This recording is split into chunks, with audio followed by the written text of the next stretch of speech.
एक ऐसा मम्मी जिसे कोई नहीं रोक सकता, यहाँ तक कि क्वान यिन बोधिसत्व भी नहीं। उसे हेल राइडर्स ने हजारों साल की तपस्या से जबरदस्ती छीन लिया। उसकी इतनी भयानक शक्ति का राज था। प्राचीन मिस्र का सबसे क्रूर श्राप हुमदाई इम्होटेप, जो मिस्र के फराओ सेती प्रथम का हाई प्रीस्ट था, उसका काम था देश की रक्षा करना। मगर उसने फराओ की गैर मौजूदगी में उनकी रानी अनखसुनामुन के साथ गुप्त मुलाकातें शुरू कर दी। उनकी बेवफाई की खबर सेती तक पहुंची। वो गुस्से में थेप्स लौटे। अनखसुनामुन के शरीर पर सुनहरी पेंट थी ताकि कोई उसे छू न सके, मगर इम्होटेप ने उस पेंट को उसकी बाह से मिटा दिया। जैसे ही वो आगे बढ़ने वाला था, फराओ ने दरवाजा खोल दिया। अनखसुनामुन की बाह पर पेंट गायब था और इम्होटेप का वहाँ होना बेवफाई का सबूत। सेती ने अनखसुनामुन से सवाल करने की कोशिश की, मगर दोनों ने मिलकर फराओ का कत्ल कर दिया। सेती की चीखों ने मेडजाई गार्ड्स को जगा दिया। अनखसुनामुन जानती थी कि उसका बचना मुश्किल है, इसलिए उसने इम्होटेप को भागने को कहा। अगर वो बच गया तो उसे जिंदा कर सकता था। इम्होटेप अपने साथियों की मदद से भाग निकला, जबकि अनखसुनामुन ने आत्महत्या कर ली। इम्होटेप अपने प्यार को वापस लाने के लिए कुछ भी करने को तैयार था। उसने अनखसुनामुन की लाश चुराई और हमुनप्तरा, सिटी ऑफ द डेड, पहुंचा। उसने मिस्र के पवित्र नियम तोड़े और black book of the dead चुराकर अनखसुनामुन को जिंदा करने की रस्म शुरू की। उसने अनखसुनामुन के अंगों को 5 जार में रखा और मंत्र पढ़े। उसकी आत्मा नरक से वापस आने लगी और शरीर से जुड़ने लगी। मगर तभी मेडजाई गार्ड्स ने रस्म रोक दी और इम्होटेप व उसके साथियों को पकड़ लिया। सजा के तौर पर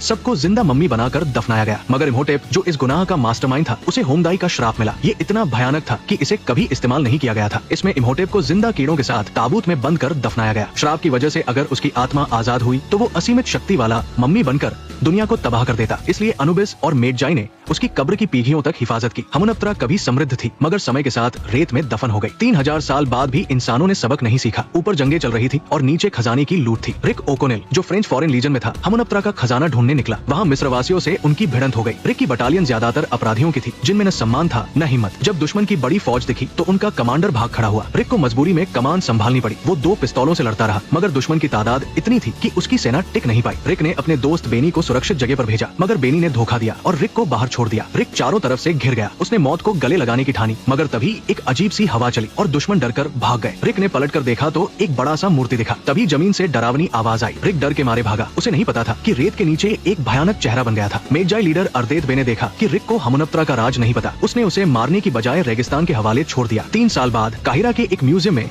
लाइब्रेरियन एवलिन इवी किताबें सजा रही थी। वो एक किताब को दूसरी तरफ रखने की कोशिश में थी, मगर उसका पैर फिसला और पूरा बुक शेल्फ ढह गया। म्यूजियम के क्यूरेटर ने उसे डांटा, मगर इवी के माता पिता से दोस्ती की वजह से ज्यादा कुछ नहीं कहा। तभी इवी को पास के कमरे से आवाज आई। उसने मशाल ली और डरते डरते देखने गई। वहाँ उसका भाई जोनाथन था, जो एक नशेड़ी से मिला बॉक्स दिखा रहा था। उसे लगा कि ये कोई खास चीज है, इसलिए वो इवी से उसकी जांच करवाना चाहता था। इवी को लगा कि जोनाथन फिर कोई बेकार चीज ले आया, मगर बॉक्स खोलते ही एक नक्शा दिखा, जो हमुनप्तरा की लोकेशन और सेती प्रथम की रस्मों से जुड़ा था। नक्शे में ढेर सारे खजाने का जिक्र था। क्यूरेटर ने इवी की बात को बकवास बताया और कहा कि हमुनप्तरा सिर्फ एक मिथक है। उसने जानबूझकर नक्शे का वो हिस्सा जला दिया जहाँ शहर की लोकेशन थी, मगर इवी और